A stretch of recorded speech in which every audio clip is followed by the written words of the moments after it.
you used the most powerful hallucinogen known to man, DMT? Oh, you use that? Well, everybody uses that, really, because your brain makes it. Yeah, your own brain makes it while you sleep. While you're in heavy REM sleep, everyone's brain produces way more than the effective dose. So what that means is, if you take the drug, like if it's chemically synthesized from a plant, and you take it, the amount you need to take is not nearly as much as your brain produces while you're in REM sleep. Did you have a vision? Yeah, a lot of visions.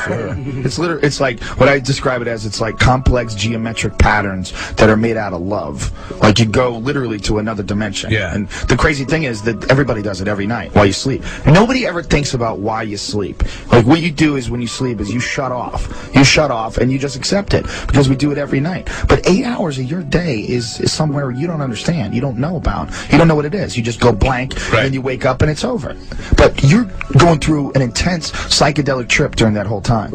And the same thing is, when you wake up from a dream and you can't remember it, like, oh, it's a crazy dream, and it seems so real, and then 5 minutes later, you don't even know what the hell you were talking about. Right. You don't remember the dream. Well, that's exactly what happens when you smoke DMT. When you take this drug, you have these insane visions, and then you could barely remember it just a few minutes later. And it's because your conscious brain is trying to protect you from this experience, because it's so mind-blowing. What it literally is, it's not scary, because it's exactly the same thing that happens to you when you die. So if there is an afterlife, scary.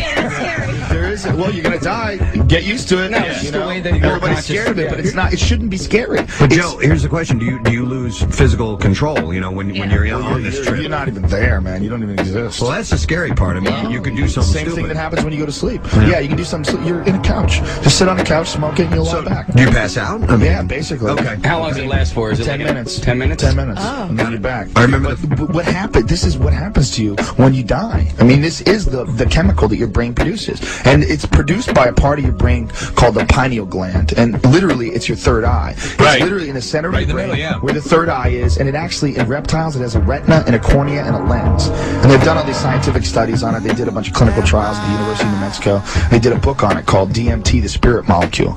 And what this is literally like a portal to the afterlife. It allows you to sneak a peek over there and come back. It's mind-blowing.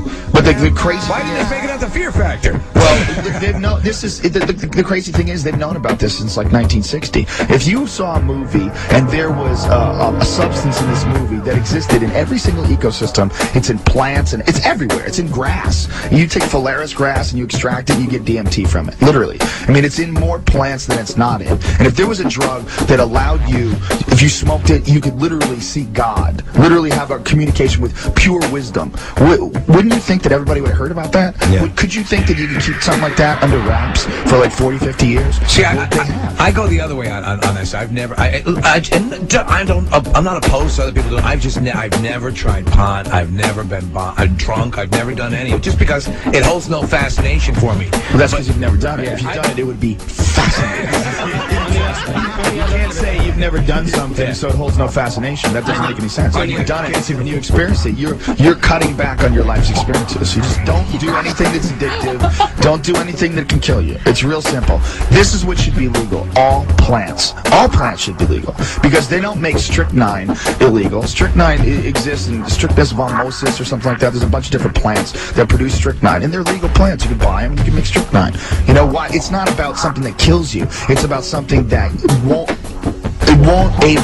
you won't be able to absorb propaganda the way you do now. You won't be able to look at the news the way you do now. You won't be able to look at common cultural conditioning and predetermined patterns of behavior. None of that stuff will make sense.